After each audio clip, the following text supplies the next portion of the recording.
یا بنی اسرائیل اذکروا نعمتی التی انعمت علیکم وَأَوْفُوا بِعَهْدِي أُوفِ بِعَهْدِكُمْ وَإِيَّايَ فَارْهَبُونِ وَآمِنُوا بِمَا أَنزَلْتُ مُصَدِّقًا لِمَا مَعَكُمْ وَلَا تَكُونُوا أَوَّلَ كَافِرٍ بِهِ۔ دیکھو تم تو نبوت سے واقف، تم کتابوں سے واقف، تم شریعت سے واقف، تم ابراہیم کے جاننے والے، تم اسحاق کے اور موسیٰ کے اور عیسیٰ کے جاننے والے، تم تو سب کچھ جانتے ہو، تمہیں تو فوراً ماننا چاہیے۔ وَلَا تَكُونُوا أَوَّلَ كَافِرٍ بِهِ، تم اس اسلام کے لیے انکار کرنے والوں میں سب سے آگے تو نہ ہو جاؤ۔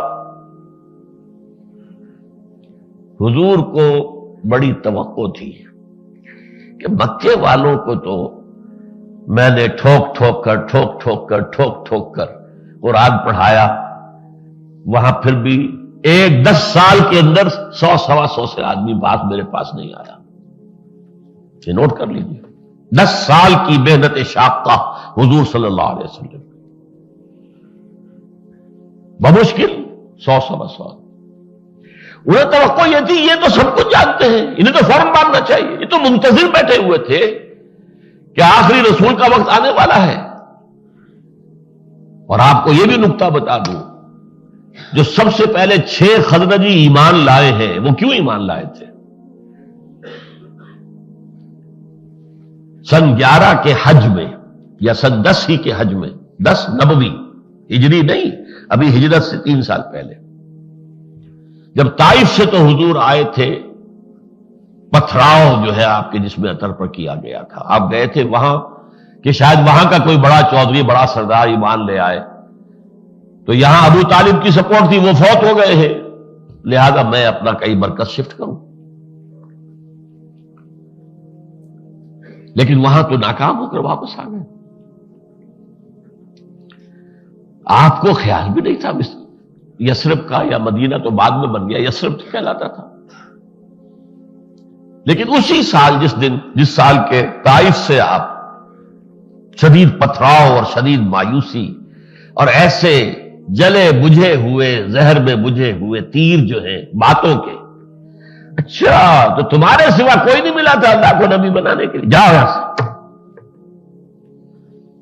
دوسرا سردار کہتا جلدی سے چلے جاؤ یہاں سے، اس لیے کہ 2 ہی باتیں، یا تم سچے ہو، اگر رسول ہو سکتا میں گستاخی کر دوں، میں تو مارا جاؤں گا۔ دیکھیے استہزاء کا انداز، اور اگر جھوٹے ہو تو جھوٹے کو میں منہ ہی نہیں لگانا چاہتا، جاؤ دفعہ ہو جاؤ، چلے جاؤ۔ یہ جملے سنے ہیں حضور نے۔ ایک آدمی ساتھ تھا، زید بن حارثہ رضی اللہ تعالی عنہ، سامنے پتھر آتے تھے، وہ سامنے آ جاتے تھے کہ مجھ پر پتھر آئے، حضور پر نہ آئے، اب وہ پیچھے سے آ رہے ہیں، اب ایک آدمی 4 طرف سے تو نہیں روک سکتا۔ بہرحال یہ سیرت کا ایک بڑا دردناک باب ہے یہ،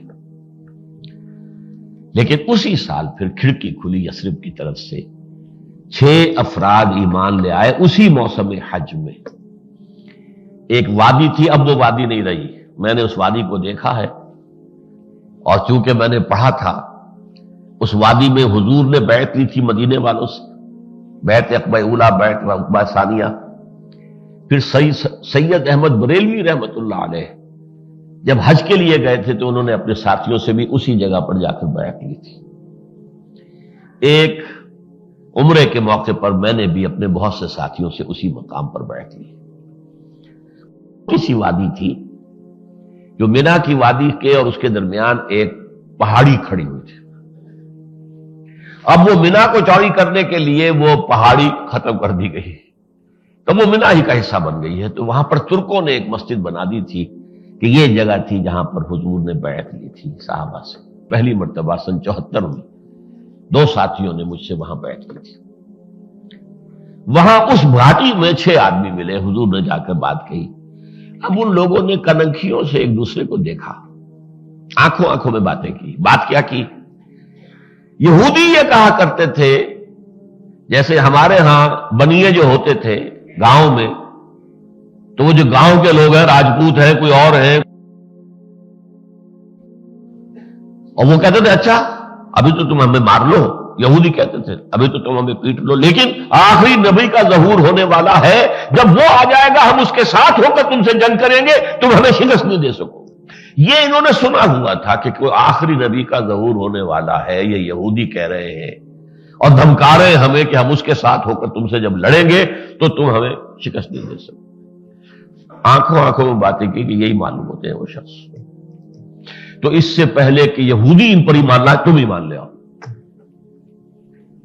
اس طرح یہ بات شروع ہوئی مدینے میں، اور پھر یہ اگلے سال 12 افراد نے آ کر بیعت کی، اس سے اگلے سال 75 افراد نے بیعت کی، رستہ کھل گیا.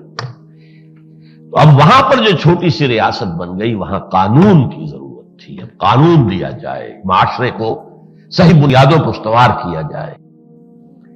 قوانین، قانون وراثت آ رہا ہے، تعزیرات آ رہی ہیں، چور کا ہاتھ کاٹنا ہے، غیر شادی شدہ زانی 100 کوڑے مارنے ہیں، اور کوئی الزام لگا دے زنا کا اور 4 گواہ پیش نہ کر سکے تو 80 کوڑے اس کو لگائے جائیں گے. یہ قوانین آ رہے ہیں نا.